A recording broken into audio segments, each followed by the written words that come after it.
चल रोपनिया ले लागल बाटे दोसर कौन खोल दी पनिया। चलो चलो करे जा करे चलो रोपनिया ले लागल बाटे दोसर कौन खोल देही पनिया। चलो चलो करे जा करे चल रोपनिया ले लागल बाटे दोसर कौन खोल दी पनिया। हम चलतनी लइहा धनी खाना ढोके हम चलतनी लइहा धनी खाना ढोके मिलत नइखी बनिहारिन तू ही चल रोपे मिलत नइखी बनिहारिन तू ही चल रोपे मिलत नइखी बनिहारिन तू ही चल रोपे मिलत नइखी बनिहारिन तू ही चल रोपे।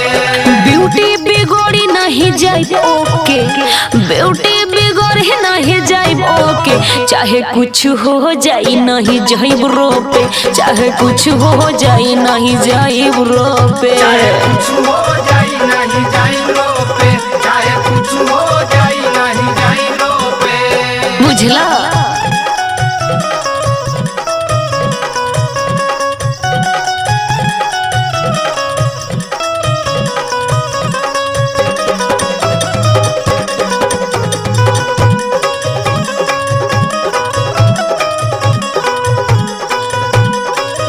चाहे कुछ हो जाए नहीं जाइब रोपे चाहे कुछ हो जाए नहीं जाइब रोपे। असो के सीजन में धान न रोपाई कामा से भर पेट खाए के आई। असो के सीजन में धान न रोपाई काम से भर पेट खाए के आई।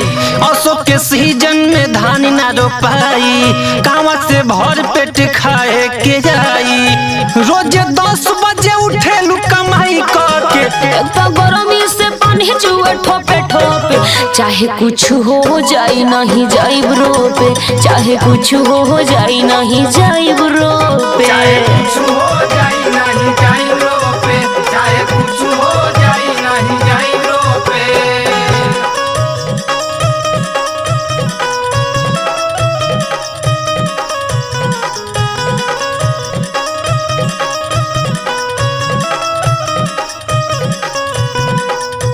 चाहे कुछ हो जाए नहीं जाइब रोपे चाहे कुछ हो जाए नहीं जाइब रोपे। रोटी खाए में तोरा लागे लटके खोजेलू चाउर हरदम मोटके।